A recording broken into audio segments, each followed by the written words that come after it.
Ads లేకుండా latest episode చూడండి.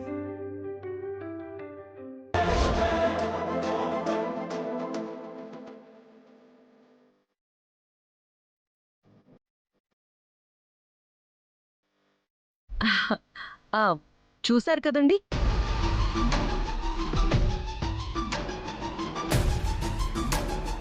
ఈ లతగారు వీరనారాయణ గడప తొక్కింది అని చెప్పడానికి ఇదే ఏకైక సాక్ష్యం.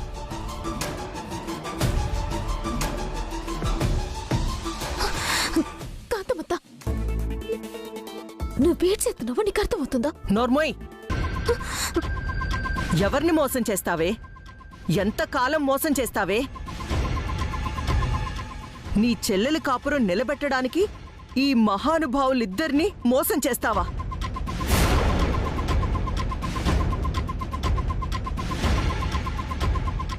నువ్వా కాంతమ్మా? లత, నువ్వు మా మీద చూపించిన ప్రేమ అభిమానం మొత్తం నాటకమని, నువ్వు మాకిచ్చిన గౌరవం మర్యాద మొత్తం బూటకమని తేలిపోయింది.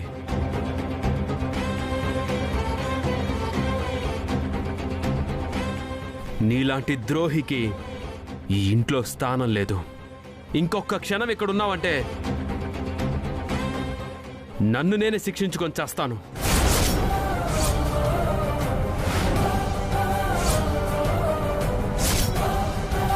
వద్దండి, వద్దు. నేను బ్రతకాలని నువ్వు కోరుకుంటే ఇప్పుడే, ఈ క్షణమే ఈ ఇంటి నుంచి వెళ్ళిపో. లేదా నా చావును చూసి విధవగా ఈ ఇంటిని నువ్వు వేలుకో.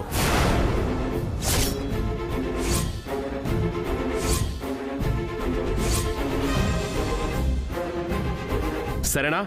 వద్దండి, వద్దు. అంత మాట అనకండి. నా పసుపు కుంకాలు నిండు నూరేళ్లు ఉండాలి. మీరు నిండు నూరేళ్లు బతకాలి. అక్క, నేనిక్కడ ఒక్క క్షణం కూడా ఈ ఇంట్లో ఉండలేనక్క.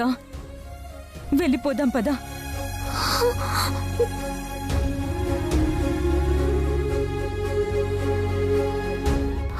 అది కాదు చెల్లి, వద్దక్క. నేను జీవితాంతం ఆయనకి తోడుగా ఉంటే తను జీవితకాలం సంతోషంగా ఉంటాడని నమ్మి ఈ ఇంటికి కోడలిగా వచ్చానక్క.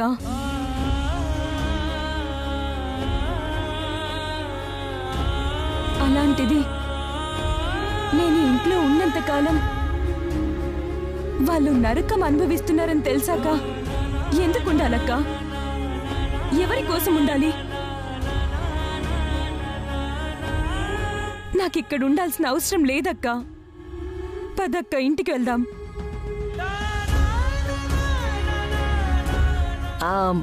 విన్నావు కదా చిట్టి,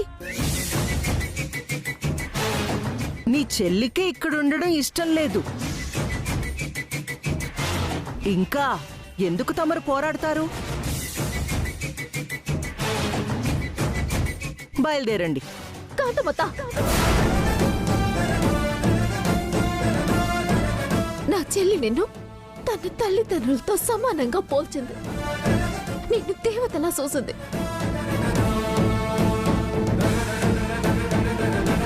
కానీ ఆ దేవతే దయ్యంలా మారి తన జీవితాన్ని బలి తీసుకుంది.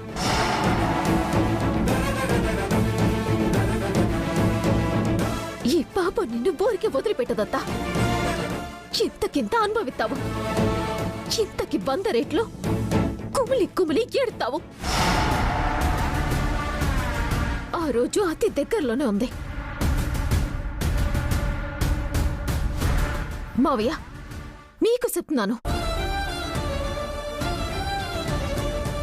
ఏ పాపం చెయ్యని నా చెల్లితో కన్నీరు ఎట్టించి గుండెలు పగిలేలాగా ఏడిపించి మరీ ఇక నుంచి పంపించేస్తున్నారు. ఏ భార్య తనకొద్దని వర్మ దిగజారిపోయి ప్రవర్తించాడో, ఏ కోడలు నీకొద్దని మా మావయ్య తన పెద్దరికాన్ని సంస్కారాన్ని వదిలెట్టి ప్రవర్తించాడో, అదే కోడలు కావాలని నా ఇంటి ముందుకు మీరొచ్చి ఏడ్సే రోజు ఆ అతి దగ్గరలోనే ఉంది వర్మ.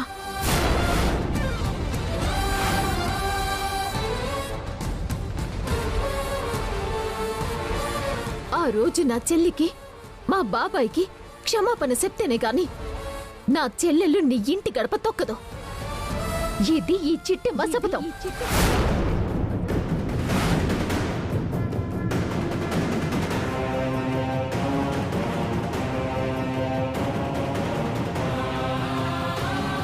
రా చెల్లి, పదేళ్దామా.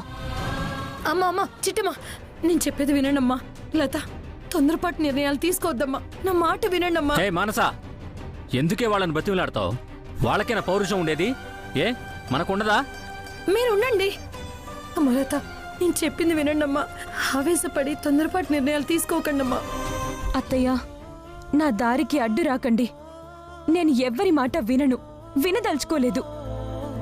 నాకీ ఇంట్లో స్థానం లేదని తెలిసాక ఈ ఇంట్లో ఒక్క క్షణం కూడా ఉండలేనత్తయ్య. దయచేసి నా నిర్ణయానికి అడ్డుపడకండి ప్లీజ్. నువ్వైనా చెప్పు చిట్టమ్మా. వెళ్దాం పదక్క. రామలత, చిట్టమ్మా, రే లత వెళ్ళిపోతుందిరా. ఆపరా లత, లత. మానసదేవి గారు, వెళ్ళనివ్వండి. వాళ్ళకే అంత పౌరుషం ఉన్నప్పుడు మనకెంత పౌరుషం ఉండాలి మానసాదేవి గారు? వెళ్ళనివ్వండి.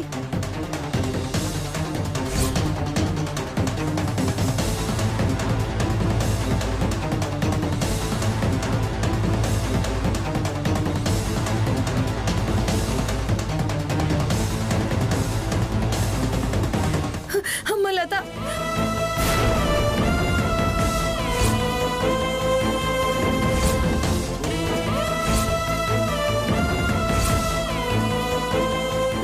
అమ్మ లత, లత.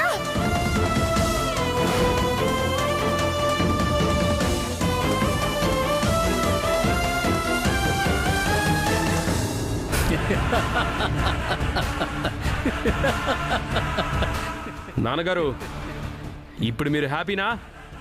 అవునరా, ఆ వీరనారాయణ గాడి మీద పగ తీర్చుకున్నందుకు అంతులేని ఆనందపడుతున్నాను నేను. అవును, ఎంత కాదనుకున్నా ఆ లత వీరనారాయణ గాడి అన్న కూతురు. దాని కాపురం నిలబెట్టడం కోసమైనా, దాని జీవితం చక్కబెట్టడం కోసమైనా వాడు నా కాళ్ళ దగ్గరికి రావాలరా. చేసిన తప్పుకి నాకు క్షమాపణలు చెప్పి నా కాళ్ళు కడిగి ఆ నీళ్లు వాడి నెత్తిన చల్లుకోవాలి. చల్లుకుంటాడు నాన్నగారు. అలా గనక చెయ్యకపోతే నా పేరు వర్మే కాదు. నార్మై,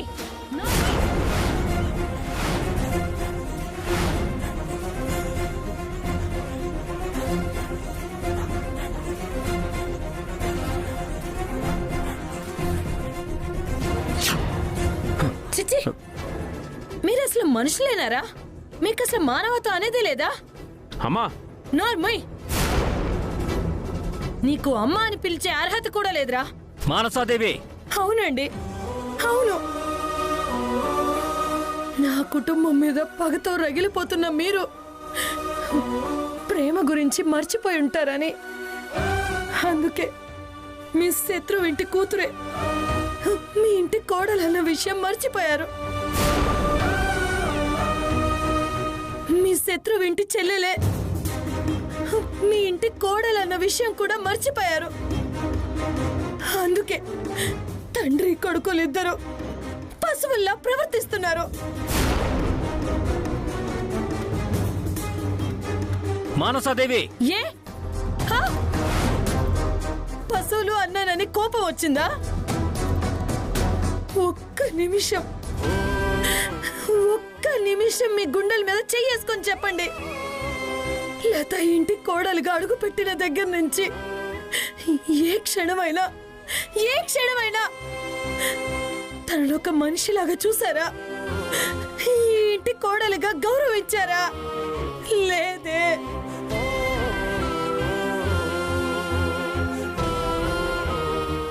మీ పగ సాధించుకోవడానికి దాన్ని ఒక పావులాగా వాడుకున్నారు. కాబట్టే కాబట్టే నా కోడల్ని పిచ్చిదాన్ని చేసి అమాయకురాల్ని చేసి మా అమ్మకి లేని గుండెపోటుని సృష్టించి దాన్ని ఇంటి నుంచి దూరం చేశారు. మహాపాపం అండి. ఒక ఆడపిల్ల ఉసురు పోసుకుంటే మట్టి కొట్టుకుపోతారండి, మట్టి కొట్టుకుపోతారు.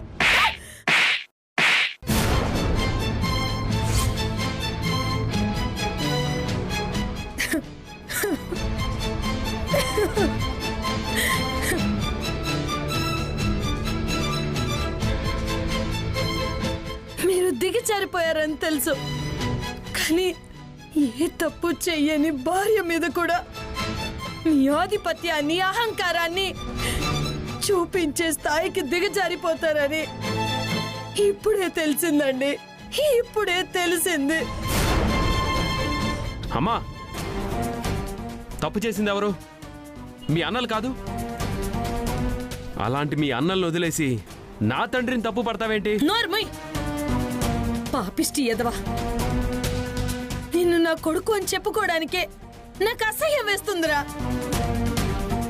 ఎవరా తప్పు చేసింది? ఎవరు? నాన్న. అసలు మా ఆస్థానంలో, మా సంస్థానంలో మీ నాన్నకున్న స్థానం ఏంటో తెలుసా?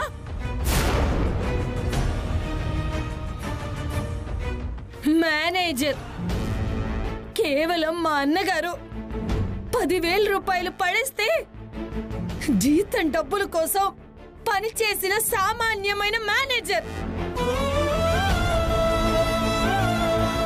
అలాంటి వ్యక్తి 100 కోట్లకి అధిపతి నన్ను ప్రేమించి పెళ్లి చేసుకున్నాడంటే ఏ అన్న మాత్రం క్షమిస్తాడ్రా? ఏ అన్న మాత్రం భరిస్తాడ్రా? అందుకని మా నాన్నగారిని అవమానిస్తారా? అవమానించింది నా అన్నలు కాదురా, మీ నాన్నగారే. అమ్మా, అవును. ఈ అపార్థాలకి, ఈ అనార్థాలకి కారణం ఎవరో తెలుసా?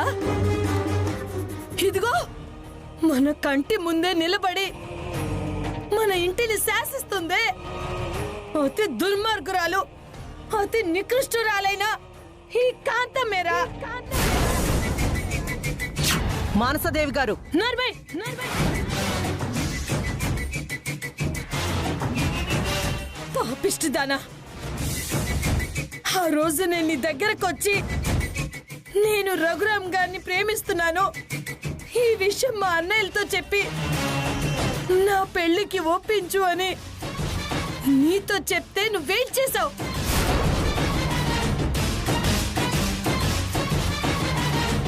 మా అన్నయ్యలతో నిజం చెప్పకుండానే, మా పెళ్లి గురించి వివరించకుండానే మాతో ఒప్పుకున్నారని అబద్ధం చెప్పావు. ఆ అబద్ధం నిజమని చెప్పి నేను గుడ్డిగా ఈయన్ని పెళ్లి చేసుకున్నాను. ఇది నిజం కాదంటావా?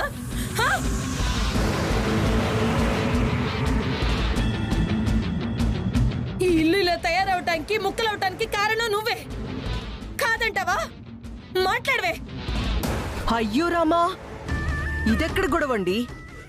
మీరేంటి మీ ప్రేమ గురించి నాతో చెప్పడమేంటి?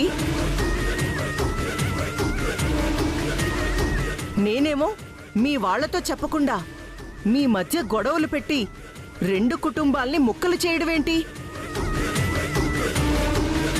బాబుగారు, లత ఈ ఇంటికి దూరమైందన్న బాధలో మానసాదేవి గారు ఏదేదో మాట్లాడుతున్నారండి.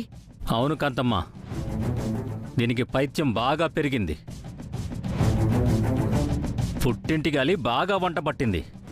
ఏ మనసా, జరిగిన దాంట్లో ఎవరి తప్పుందో నాకు తెలియదు గాని మా మాట కాదని మమ్మల్ని నమ్మించి ద్రోహం చేసి ఆ వీరనారాయణ గాడి గడప తొక్కి ఆ లత తప్పు చేసింది. అందుకే దానికి తగిన శిక్ష పడింది. ఇక జీవితంలో ఆ లత ఈ ఇంట్లో అడుగు పెట్టదో. ఒకవేళ అడుగు పెట్టాలి అంటే అదే మీ అన్న శ్రీ శ్రీ శ్రీ జమీందారు వీరనారాయణ గారు వచ్చి నా కాళ్ళు గడిగి ఆ నీళ్లు నెత్తిన జల్లుకోవాలి.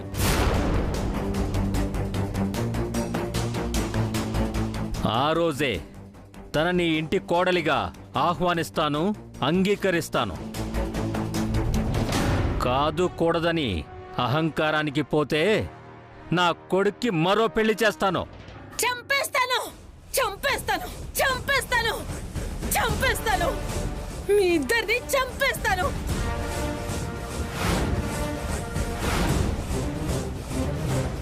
అంతే తప్ప నా మేనకోడలికి మాత్రం నేను బ్రతకుండగా అన్యాయం జరగనివ్వను జరగనివ్వను జరగనివ్వను. ఏయ్! నాలో ఉన్న మృగాన్ని నిద్ర లేపక మానసా. నేను మనిషినన్న విషయం కూడా మర్చిపోవాల్సి వస్తుంది. నీకు నిజంగా నీ కోడలి కాపురం నిలబెట్టాలన్న కోరికుంటే నీ పౌరుషం, కోపం చూపించాల్సింది నా మీద కాదే, నీ అన్న మీద. ఓ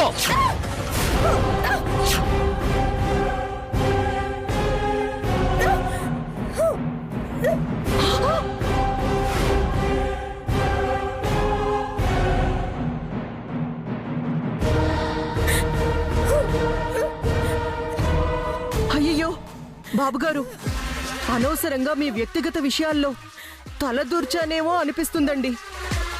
తెలియక తప్పు చేసుంటే నన్ను క్షమించండి బాబుగారు.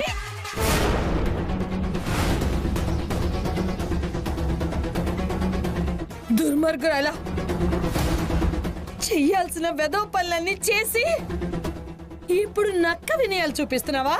నక్క వినయాలు చూపిస్తున్నావా? ఇంకొకసారి నా ఇంట్లో అడుగు పెట్టావంటే నీ ప్రాణాలు తీస్తాను.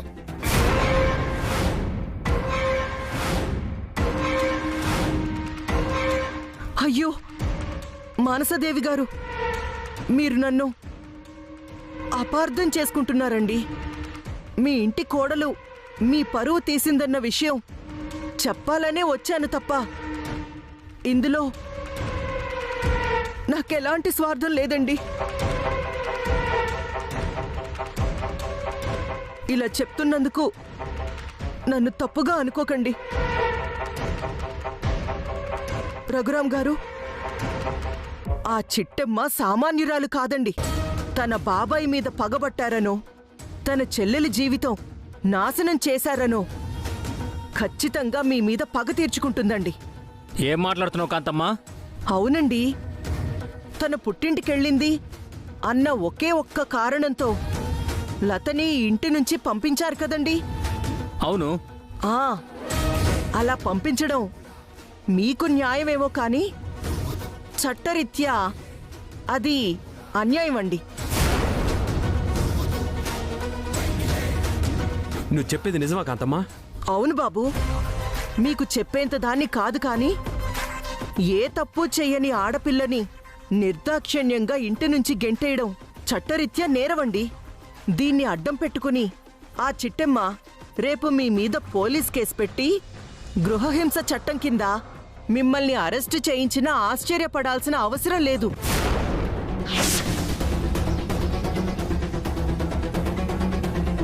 అంటే గృహహింస చట్టం కింద కేసు పెట్టి అరెస్ట్ చేయిస్తుందా? ఇంకా అనుమానమా బాబు గారు? చూస్తుండండి, రేపో ఎల్లుండో లాయర్తో మీ ఇంటికి నోటీసులు పంపించి మీ మీద కేసు పెట్టించి మిమ్మల్ని జైలుకి పంపించకపోతే నా పేరు కాకినాడ కాంతమ్మే కాదండి. దుర్మార్గురాలా, ఇప్పటిదాకా పెట్టిన చిచ్చు సరిపోలేదా? నువ్వు ఇంకొక క్షణం నా ఇంట్లో ఉన్నావంటే నేనేం చేస్తానో నాకే తెలీదు. అంత శ్రమ మీకెందుకులేండి బాబుగారు. మీ మీదున్న అభిమానంతో నిజం చెప్తున్నానండి. నాకు తెలిసి 2 రోజుల్లో లాయర్ దగ్గర నుంచి మీకు నోటీసులొస్తాయి. అప్పుడైనా నేను చెప్పింది నిజమని నమ్మండి, అంతే చాలు.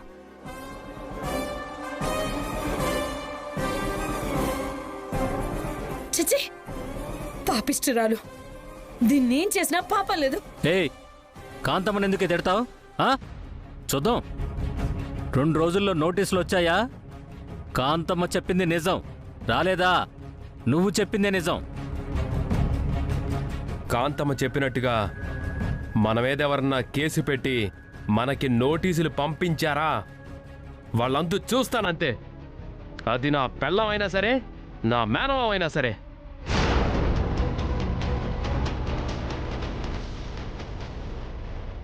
విన్నావుగా? పుట్టింటి వాళ్ళ ఇంటి నుంచి నోటీసులు రాకుండా చూసుకో. వచ్చాయంటే మాలో ఉన్న మృగాలకి నీ పుట్టింటి వాళ్ళు బలి పశువులైపోతారు.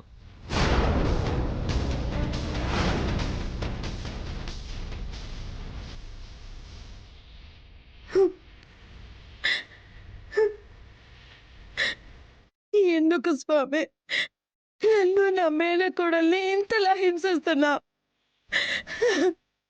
ఎందుకు స్వామి అభం శుభం తెలియని ఆ అమాయకురాలికి శిక్ష విధిస్తున్నావు?